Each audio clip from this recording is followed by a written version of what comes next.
Assalamualaikum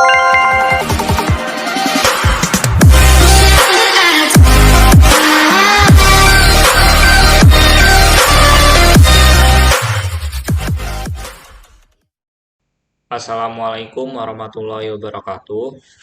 Izinkan saya memperkenalkan diri. Nama saya Febrian Nugroho, NPM 21150611108 dari kelas PSTIA. Di sini saya akan mengerjakan tugas pengganti laprak, yaitu metode FCFS atau First Come First Serve.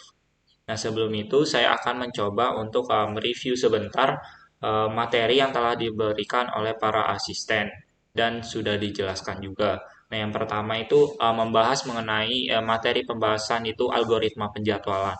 Nah, algoritma penjadwalan sendiri dari namanya merupakan algoritma penjadwalan. Jadi sebuah metode yang menjadwalkan suatu aktivitas pada waktu tertentu. Nah, penjadwalan sendiri dalam CPU itu berfungsi untuk menentukan aktivitas mana sih atau proses mana yang akan didahulukan atau dilaksanakan terlebih dahulu. Sebelum itu lanjut dulu ke pembahasannya, itu FCFS. Yang pertama itu FCFS atau First Come First Serve scheduling, itu proses di mana kali meminta ketersediaan waktu untuk menggunakan CPU. Jadi mana ini menggunakan metode FIFO, yaitu first in first out, itu seperti antrian. Yang pertama masuk, maka akan pertama kali dilayani dan dia juga yang akan pertama kali selesai melakukan suatu proses atau aktivitas. Nah, sebelum itu juga kita membahas mengenai proses dan treat. Proses sendiri itu adalah sebuah program yang dijalankan, sedangkan treat adalah unit pemanfaatan dari CPU. Nah, proses dan treat ini berhubungan dengan pembahasan kita kali ini karena berhubungan mengenai CPU juga, yaitu yang berfungsi untuk mengatur mana sih yang akan dijalankan terlebih dahulu. Nah, metode FCFS ini mempunyai beberapa uh,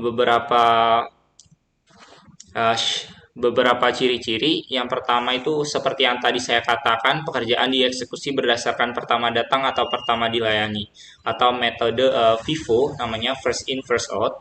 Kemudian ini algoritma penjadwalan non preemptif. Artinya apa? Non preemptif itu suatu algoritma penjadwalan di mana dia itu tidak dapat disela atau tidak dapat diganggu gugat oleh proses yang lain.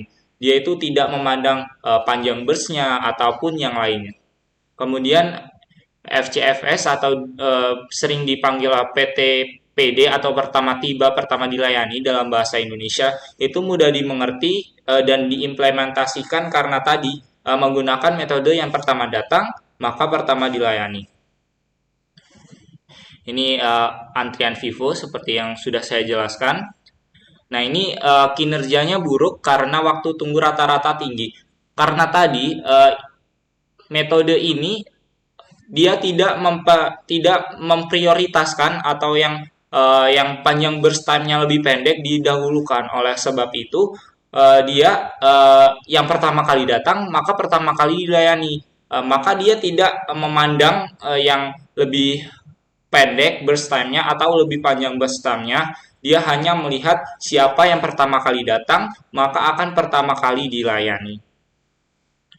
Nah, misalkan nih ada suatu proses P1, P2, dan P3. Nah, P1 itu burst time-nya 24, kemudian P2 burst time-nya 3, dan P3 burst time-nya 3. Nah, ini namanya Gantt chart, itu yang menggambarkan tadi penjadwalan FCFS tersebut. Nah, di sini burst time-nya 24 atau panjangnya 24, maka 0 sampai 24. 0 ini adalah kayak waktu start atau waktu mulainya. Kemudian P2 3 karena dia mulainya seusai telah P1, di sini berarti mulainya dari P1 terlebih dahulu, P2 kemudian ke P3.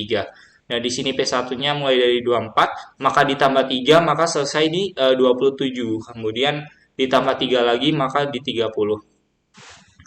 Nah, kita lihat untuk waktu tunggu P1 itu 0 karena apa? Karena dia adalah yang pertama kali datang maka dia juga yang akan pertama kali dilayani sehingga waktu tunggunya itu adalah 0. Karena sebelum itu, sebelum P1 tidak ada lagi tidak ada proses yang dilayani. Oleh sebab itu, maka waktu tunggunya adalah 0. Kemudian waktu tunggu P2 yaitu berapa? Waktu tunggu P2 yaitu 24 karena dia harus menunggu terlebih dahulu P1 selesai baru dia akan dijalankan. Kemudian P3 itu waktu tunggunya berapa? Ini akan lebih lama lagi karena dia harus menunggu P1 dulu, kemudian P2 terlebih dahulu. Nah, rata-ratanya berapa? Maka jika dihitung rata-rata, waktu tunggu P1 adalah 0, waktu tunggu P2 adalah 24, dan waktu P3 adalah 27. Jika dibagi 3 karena prosesnya ada 3, maka didapat 17 milidetik. Ini adalah referensi-referensi yang lain.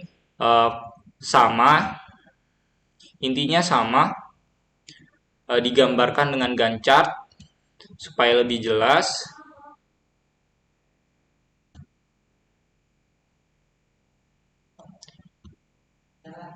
Nah, kalau di sini ada penjelasan lagi atau PTPD FCFS, metode tersebut pertama kali datang, pertama kali dilayani atau first come first serve.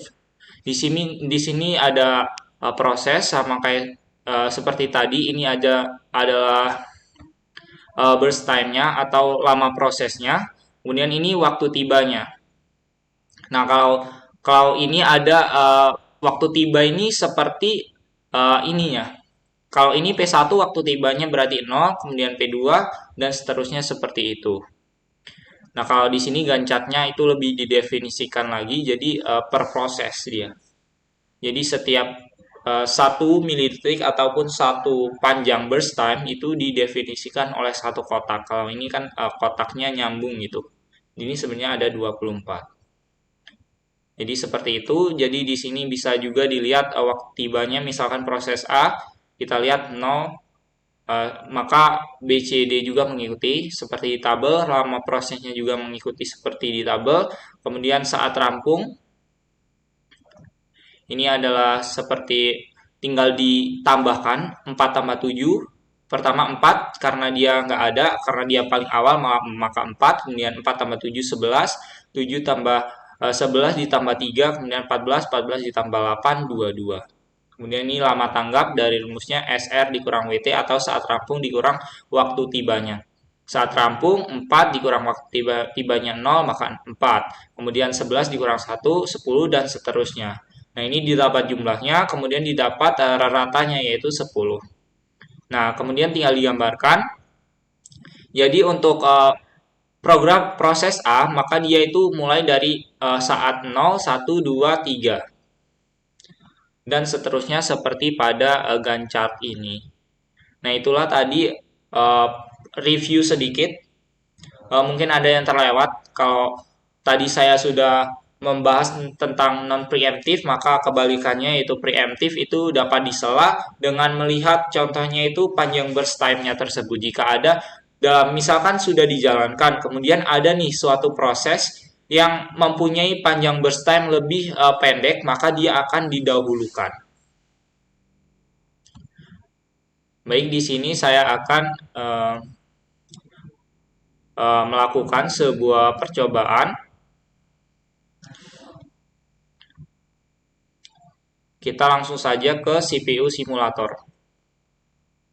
Jadi di sini ada instruction memory CPU instruction in memory, kemudian ada program stacknya, program listnya dan sebagainya. Nah, untuk yang pertama kita akan langsung ke instruction, ke compiler. Kemudian di sini kita bisa menginputkan kode programnya. Di sini kita disuruh untuk berikut adalah kode programnya. Nah, ini perintahnya compile dan load in memory, masuk ke OS simulator, atur ke FCSS, yaitu metodenya, kemudian membuat 3 proses baru dengan lifetime prosesnya 0, dengan atur fast dengan maksimum. Jadi kita langsung pastekan saja, kemudian seusai itu kita langsung ke compile, kemudian pilih run untuk menjalankan. Nah, ini adalah hasilnya. Di sini terlihat di program kode outputnya, di sini instructionnya, ini ada instructionnya, kemudian ini binary code yang menunjukkan alamat atau prosesnya, kemudian ini komennya, nilainya, kemudian kita bisa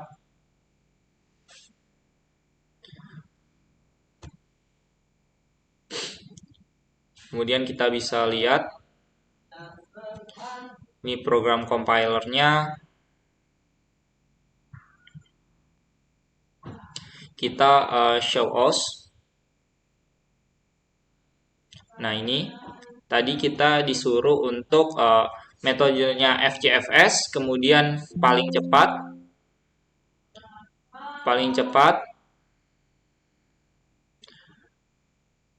dan ini adalah prosesnya. Kita akan membuat 3 proses dengan defaultnya.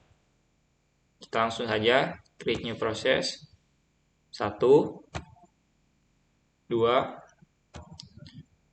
3. Di sini tidak ada priority-nya sama, jadi yang pertama kali dimasukkan itu yang akan pertama kali dijalankan. Kita langsung saja start.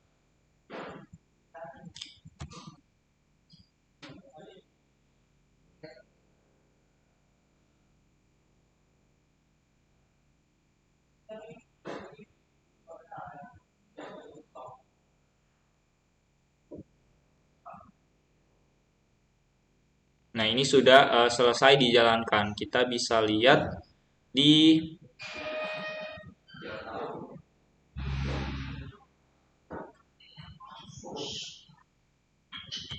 show os.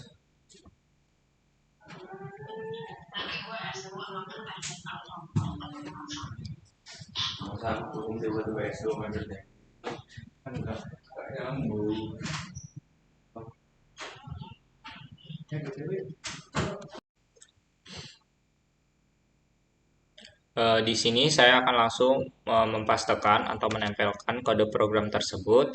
Kemudian kita masuk ke menu compile, kemudian pilih compile. Nah, di sini sudah selesai untuk dijalankan. Di sini nampak bahwa di sini outputnya itu ada simple instruction-nya, kemudian binary code, kemudian komennya. Kemudian kita load in memory sesuai perintah. Nah, ini sudah selesai. Kemudian kita pilih OS. Nah, ini kita tadi disuruh untuk memilih metode FCFS atau first come first serve. Nah, di paling fast, kemudian tadi pakai default ya. Kita disuruh untuk membuat 3 proses baru. Jadi 1 ini sudah masuk, kemudian 1 lagi, dan yang terakhir. Nah, setelah itu kita bisa melihat prosesnya. Di sini proses stage-nya. Kita bisa kemudian pakai OS control. Kemudian pilih start untuk memulainya. Jadi di sini tidak ada priority-nya sama. Jadi yang pertama masuk maka dia akan yang pertama kali dilayani. Ini tidak ada perlakuan khusus ya. Jadi kita langsung saja start. Kita bisa lihat nih.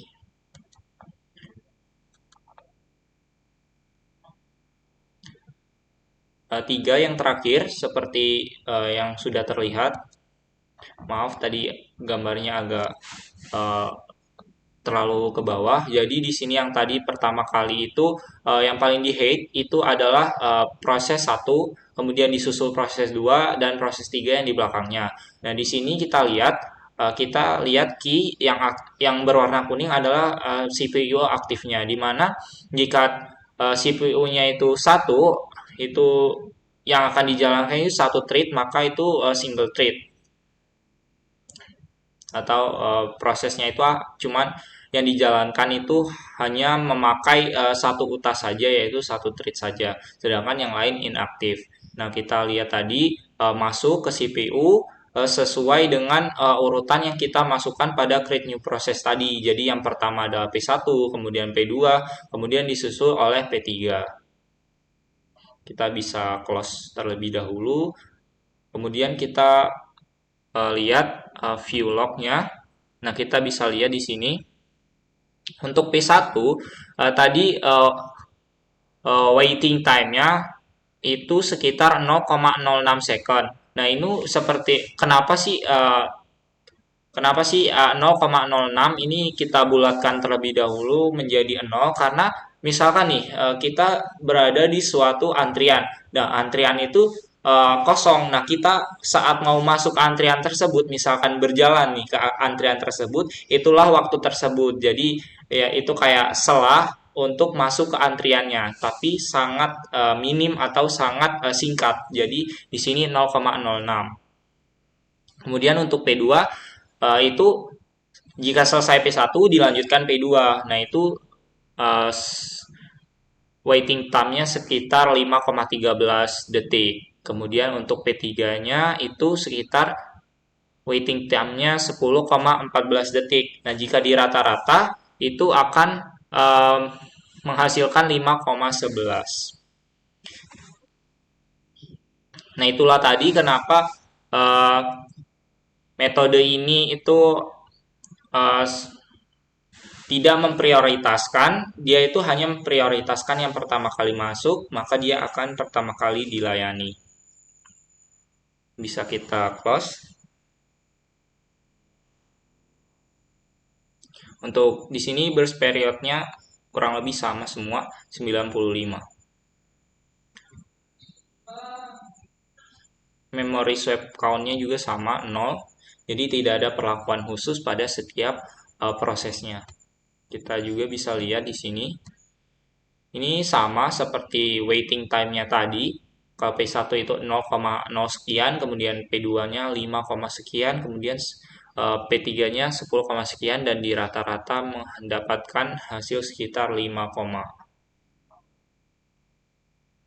baik, selanjutnya untuk melanjutkan percobaan yang pertama ini, di sini akan diminta untuk menambahkan delay time-nya atau delay pada proses tersebut, dan kita akan melihat perbedaan pada hasilnya.